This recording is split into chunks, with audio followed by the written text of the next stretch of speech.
Everyone, my self Riddhi Sharma.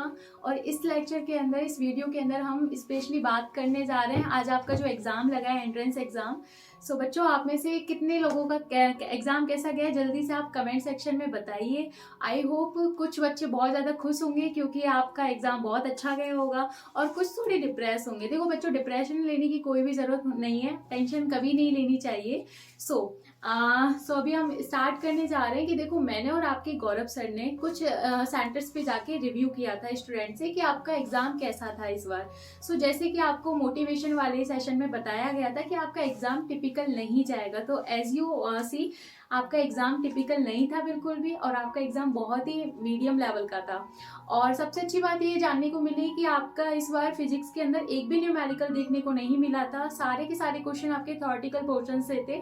और बच्चों, अब आप में से कुछ बच्चों उसके क्वेरीज होंगी कि आप में से कुछ जैसे कि आरबीएसई से होते हैं, कुछ आपके सीबीएसई बैकग्राउंड से होते हैं।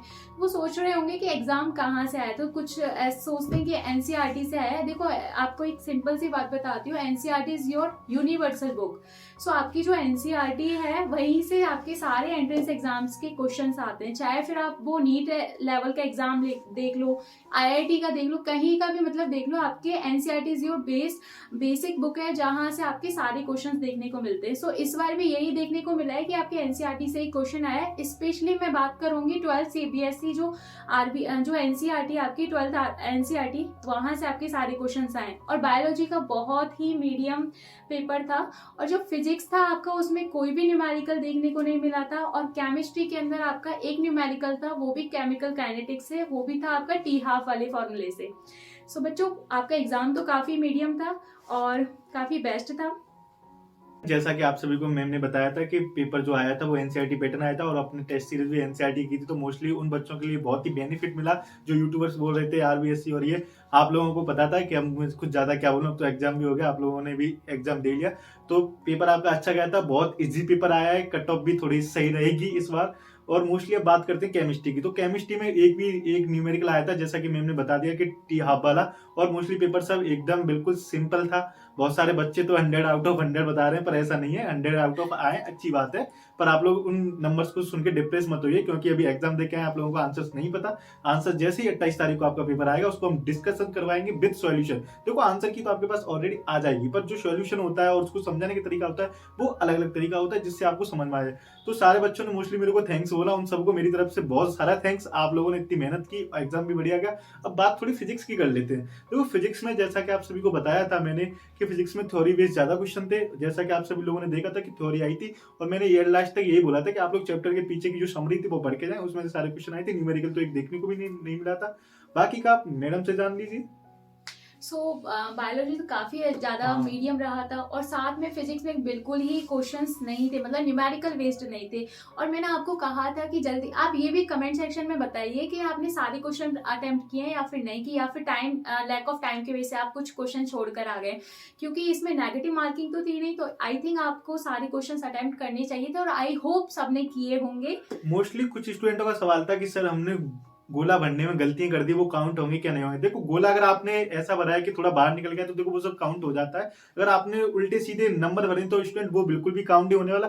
बायोलॉजी का एक क्वेश्चन था, बहुत सारे स्टूडेंट मतलब पूछ रहे हैं कि स्टार्टिंग कोडन पूछा था, स्टॉपिंग कोडन पूछा था।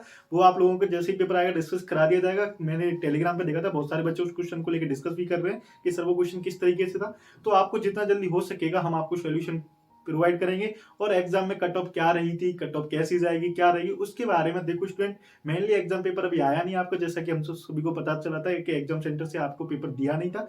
मोस्टली ये ऐसा होता है जब एग्जाम पेपर नहीं मिलता, क्योंकि एग्जाम पेपर मिलेगा तो उसमें गलतियां मतलब पता चलेंगी, तो उस टाइम इससे बचाने के लिए 1-2 दिन का टाइम लेके आपके पास वो पेपर आ जाएगा। उसमें कोई भी आंसर की में गलती होती है, क्वेश्चन कोई भी गलत होता है, आप लोगों को बता दिया जाए कि ये क्वेश्चन गलत था, ये था। मोस्टली सभी बच्चों का एग्जाम बहुत इजी आया था। कुछ स्टूडेंट, जैसा कि मैं बता रहा हूँ कि 100 आउट ऑफ 100 बता रहे हैं, तो ऐसा अभी तक कोई रिजल्ट आ जाएगा जब भी पता चलेगा, पर पेपर बहुत ही ज्यादा इजी पेपर था। मेनली बोला जाए तो पेपर बहुत ज़्यादा ईजी था। तो जैसा कि आप सभी को पता है पेपर सबका बढ़िया गया है। बाकी का आपको फिजिक्स के पेपर की, केमिस्ट्री के और बायोलॉजी के सबके सॉल्यूशन मिल जाएंगे। और कोई भी यूट्यूबर से अगर आपको बोलता है कट ऑफ के बारे में पहले से, तो समझ जाइए कि वो डाटा गलत भी हो सकता है और वो डाटा सही भी नहीं हो सकता। क्योंकि देखो, जब तक एग्जाम पेपर हाथ नहीं आ जाता, बच्चों के बोलने से कुछ नहीं होता, स्टूडेंट के बोलने से कुछ नहीं होता। क्योंकि स्टूडेंट सबको यही लगता है कि मेरा सब सही है। आप आपस में डिस्कस करेंगे तो बोलेंगे भाई तेरा गलत है, मेरा सही है। क्योंकि उनको आंसर्स नहीं पता कि आंसर्स क्या होते हैं। मोस्टली सब आपको पता है, एग्जाम देने के बाद आप भी सोचते हैं कि मेरे तो 90 आएंगे, पर एक्चुअल में आपको भी पता है क्या नंबर आते हैं। तो ये सच्चाई है, थोड़ी मतलब कड़वी लगती है पर एग्जैक्ट है बिल्कुल। क्योंकि इसमें कोई घबराने वाली बात है नहीं। जैसा कि आपको पता है, अगर आपके नंबर जितना समा रहे हैं उससे 2-3 नंबर कम कर सकते हैं। पर मोस्टली स्टूडेंट आप सभी को सारे क्वेश्चन करके आए, तो आपको बेस्ट विशेष, मतलब आपका जल्दी ही गवर्नमेंट सीट में मिलेगी। बाकी काउंसलिंग की प्रोसेस, आदि प्रक्रिया के बारे में जल्दी आपको डॉक्यूमेंट्स बता दिए जाएंगे कि क्या क्या डॉक्यूमेंट्स हैं। आप इस चैनल को जरूर सब्सक्राइब कर लीजिए अगर आपको अच्छी लगती है। कुछ मैडम आपसे बोलती हैं, फिर आप लोगों से जाने का सो आपको सबसे पहले बेस्ट विशेस कि आपका एग्जाम काफ़ी अच्छा गया हो, एंड आई विश कि आपको अच्छे से अच्छे गवर्नमेंट कॉलेज मिले, आपके ड्रीम कॉलेज मिले। मेनली तो आप सबका ड्रीम कॉलेज एसएमएस होता है, किसी का आरयूएचएस होता है, and I heartily welcome you all अगर आप हमारे जूनियर बन के आते हो। सो बस यही कि आप बस अच्छे से रहो, स्टे हेल्दी, और बस यही। तो मैं स्टूडेंट आपको बता देता हूँ कि गवर्नमेंट सीट्स भी बढ़ी हैं, तो सबको मोस्टली कुछ मतलब कट ऑफ ही कम ही रहेगी। तो ज्यादा हाइपर होने की जरूरत है नहीं, क्योंकि गवर्नमेंट सीट भी बढ़ी है, तो सरकारी कॉलेज है, तो आपको आराम से एडमिशन मिल जाएगा। इसलिए मस्त रहो, अपने घर पे रहो, आराम से वेट कीजिए। 28 तारीख तक तो आपका पेपर ही आ पाएगा, तो रिजल्ट आने में भी थोड़ा टाइम लग जाएगा।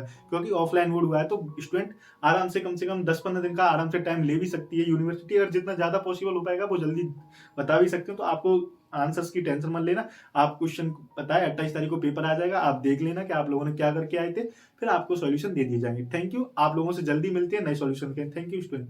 और उन बच्चों के लिए मैं स्पेशली बोलना चाहूँगी जिनका एग्ज़ाम थोड़ा, उन्हें लगता है कि थोड़ा सा अच्छा नहीं हुआ है, तो देखो चांसेस हो सकते हैं कि उन्हें गवर्नमेंट कॉलेज मिल भी सकता है। सो आप पहले तो आप डिप्रेशन मत लो और बिल्कुल भी टेंशन नहीं लेनी चाहिए। अच्छे से फ्री माइंड रहो और उन्हें पहले ये सोचना है कि आपको अब करना क्या है आगे, क्योंकि टाइम वेस्ट नहीं करना है। बट देखो टाइम क्या होता है, एक मनी होता है, सो बिल्कुल भी वेस्ट मत करो। और आप ये सोचो कि अगर आपको दूसरा एंट्रेंस एग्जाम देना है तो उसकी प्रिपरेशन कैसे करनी है। इस बार जो जो गलतियां हुई हैं वो रिपीट नहीं होनी चाहिए। बाकी का आप सबके साथ best wishes, and thank you so much. Thank you.